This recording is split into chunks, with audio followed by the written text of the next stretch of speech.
বিরাট কোহলির ক্যারিয়ার শেষ হয়ে গেছে। বিরাট কোহলি আর উঠে দাঁড়াতে পারবে না। বিরাট কোহলি শেষ।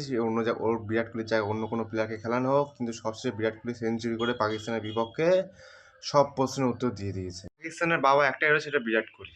পাকিস্তানের সাথে খেলা হলে বিরাট কোহলির ফর্ম ফিরে আসবে। পাকিস্তানকে একাই উড়িয়ে দেওয়ার ক্ষমতা রাখে বিরাট কোহলি। আগের দিন ভারত পাকিস্তানের খেলা এইটাই বোঝা যাচ্ছে যে পাকিস্তান চ্যাম্পিয়ন্স ট্রফির থেকে দৌড়ে বাইরে চলে গেছে। ভারত সেমিফাইনালে কোয়ালিফাই করে গেছে। যখন বাংলাদেশের সাথে খেলা সেখানে মোহাম্মদ শামির হলো 5খানা উইকেট, হাসিদানের 3খানা উইকেট, কোনো স্পিনার উইকেটই নিতে পারেনি। কিন্তু এবার হচ্ছে উল্টো, মানে আকসার যেখানে উইকেট নিয়েছে বাংলাদেশের বিপক্ষে 2টো উইকেট, কিন্তু এবার উল্টো হয়েছে, কোনো ফাস্ট বলার কোনো উইকেট নিতে পারেনি, সব উইকেট নিয়েছে স্পিনার। কুলদীপ যাদবের যথেষ্ট ভালো বলিং। মোহাম্মদ শামি আগের দিন 11টা হোয়াইট দিয়েছে, 11টা হোয়াইট।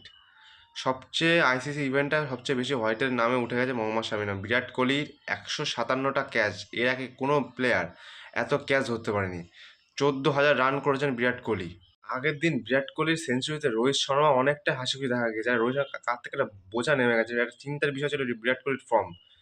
বিরাট কোহলির সেঞ্চুরিতে আবার বিরাট কোহলি অনেকটা আত্মবিশ্বাসী হয়ে যাবে এখন। এবার হয়তো ভালো খেলে বিরাট কোহলি। আর খেলার সময় দেখা যাচ্ছিল যে রিজওয়ানকে কি সব হাতে মন্ত্র পড়তে, সে মন্ত্র কোনো কাজে নেই, শেষে প্রেমানন্দ মহারাজের কথায় খেটে গেল। তিনি বলেছিলেন যে এবার ভারত খুব সহজে জিতে যাবে, বিরাট কোহলি যথেষ্ট ভালো খেলবে, সেটাই দেখা দিয়েছে এবার।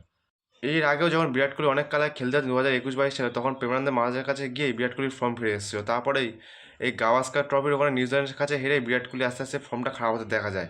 কিন্তু আবার চ্যাম্পিয়ন্স ট্রফি ইংল্যান্ডের বিপক্ষে তার 40-45 রান করে আস্তে আস্তে এখন তার সেঞ্চুরির কাছে চলে গেছে বিরাট কোহলি। এবার থেকে হয়তো বিরাট কোহলির ফর্মটা আবার ফিরে আসবে। সামনে খেলা হচ্ছে নিউজিল্যান্ডের বিপক্ষে, তারা ওটা এমনি ভারত সেমিফাইনালে কোয়ালিফাই করে গেছে, এবার নিউজিল্যান্ড জিতলেও হারলেও জেতা দরকার ভারতকে। তারপর সেমিফাইনাল, তারপর ফাইনাল। এখন দেখার বিষয় হালকা হালকা কোনো টিমকে নেওয়া উচিত নয়। ভারত দলকে সবসময় মাথায় রাখতে হবে, প্রথম থেকে রিস্টার্ট করে ভারতকে যথেষ্ট ভালোভাবে খেলে ম্যাচ জিততে হবে। আমার মতে সেই শেষ খেলা হবে ভারত বনাম অস্ট্রেলিয়া ফাইনাল ম্যাচ। ভারতের ব্যাটিং লাইনে বলতে গেলে Shubman Gill ODI number 1 batsman, Rohit শর্মার ODI number 3 batsman, Virat Kohli number 6, Shreyas আয়ার নাম্বার 9। ভয়ঙ্কর ব্যাটিং লাইন আপ রয়েছে ভারতের কাছে। এখন এটাই দেখার বিষয়, ভারতের যে করে হোক জিততে